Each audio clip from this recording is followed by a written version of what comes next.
Hello everyone, আজকে বৃষ্টির দিন, তাই ভাবলাম আপনাদের সাথে খিচুড়ি রান্না শেয়ার করি। তো যাই হোক, এই খিচুড়ি রান্নাটা একটু স্পেশাল, কারণ এই খিচুড়িটা আমি স্বপ্ন থেকে কিনে এনেছি। একটা সময় এই খিচুড়িটা খুব ভাইরাল হয়েছিল এবং গরুর মাংসের যে কম্বো প্যাকটা সেটাও ভাইরাল হয়েছিল। গরুর মাংসের কম্বো প্যাকটা আমি অনেক আগেই আপনাদের সাথে শেয়ার করেছি, কিন্তু খিচুড়ি মিক্সের যে কম্বো প্যাকটা সেটা শেয়ার করা হয় নাই। তো চলুন আজকে আপনাদের সাথে জাস্ট শেয়ার করি। এটা 65 টাকার খিচুড়ি মিক্স। এখানে চাল, ডাল, মুগ ডাল, মসুরির ডাল আর চালটা হচ্ছে ভাতের, আর 2টা ডিম থাকে। তবে আমি এখানে এক্সট্রা কোনো কিছু ইউজ করব না, জাস্ট এই প্যাকেটের মধ্যে যা আছে সেটাই ব্যবহার করব। এটা নাকি 2 জনের, তবে আমরা 2 জন খাই নাই, আমরা 4 জন না 5 জন খেয়েছি আর কি। তো যাই হোক, তো খিচুড়ি মিক্সটা আমি ভুনা খিচুড়ি করি নাই, যেহেতু ভুনা খিচুড়ি করলে সবার হবে না, সেই জায়গা থেকে আমি এটা পাতলা খিচুড়ি করেছি আর কি। তো পাতলা খিচুড়ির জন্য ডাল আর চালটা আমি ভালোভাবে ধুয়ে তারপর কড়াইয়ে বসিয়ে দিলাম। তো কড়াই বসিয়ে দিয়ে আমি চালগুলা ফোটা অবধি অপেক্ষা করতেছিলাম আর কি, পানি বলক আসবে সেই অপেক্ষায় রইলাম। তো আমার পানি বলক চলে আসছে, এখন আমি একে একে সব ধরনের মশলাগুলো দিয়ে দিব। তেজপাতা দিয়ে দিলাম, পেঁয়াজ দিয়ে দিলাম, কাঁচামরিচ দিয়ে দিলাম, আদা রসুন জিরা বাটা, তারপর দিয়ে দিলাম ধনিয়ার গুঁড়া, হলুদের গুঁড়া, মরিচের গুঁড়া, এগুলা দিয়ে তারপর পরিমাণ মতো লবণও দিয়েছি, দিয়ে এখন নাড়িয়ে চাড়িয়ে নিচ্ছি, নিয়ে ভালোভাবে সিদ্ধ করে নিব। যেহেতু ভাতের ঝাল একটু ফুটতে লেট হবে, সেই জায়গা থেকে একটু সময় নিয়ে জাল দিব আর কি। তো যাই হোক, আমার এখানে আমি এখন দিয়ে দিলাম গরম মশলার গুঁড়া। আমি আস্ত গরম মশলাটা ব্যবহার করি নাই, গুঁড়াটা ব্যবহার করছি।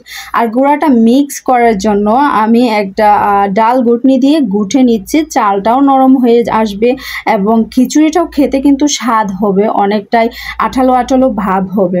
তো আমি এখন ভালোভাবে নাড়িয়ে ছাড়িয়ে নিচ্ছি, মশলাটা ভালোভাবে মিশে গেছে। আমার খিচুড়ি মোটামুটি প্রায় অনেকটাই কাছাকাছি শুকিয়ে গিয়েছে, সিদ্ধ হয়ে গিয়েছে, পানিও শুকিয়ে গেছে। তো যাই হোক, এই খিচুড়িটা সত্যিই কিন্তু খেতে মজা হয়েছিল। আর যতটুকু দেখতেছেন এখানে ততটুকুই আছে, এখানে আমি এক্সট্রা খিচুড়ি কোনো কিছু মিক্স করি না আর কি। তো আমি খিচুড়ি অন্য সাইডে রেখে আমি এখন চলে গেলাম বাগার দিতে। বাগারে আমি শুকনো মরিচটা দিয়ে দিলাম, কারণ ফ্লেভারটা সুন্দর আসে শুকনো মরিচের। তো যাই হোক, তারপর দিয়ে দিলাম পেঁয়াজ, রসুন, এগুলা ভালোভাবে ভেজে নিয়েছি লালচে লালচে করে, কারণ এইগুলোও বাগারের ক্ষেত্রে এই দিকটা খুব সুন্দরভাবে খেয়াল করতে হয়, যেন ভালোভাবে লালচে লালচে হয়ে যায় এবং সুন্দর একটা সুঘ্রাণ বের হয়ে আসে। তো যাই হোক, আমি এখন ভালোভাবে মিক্স করে নিচ্ছি।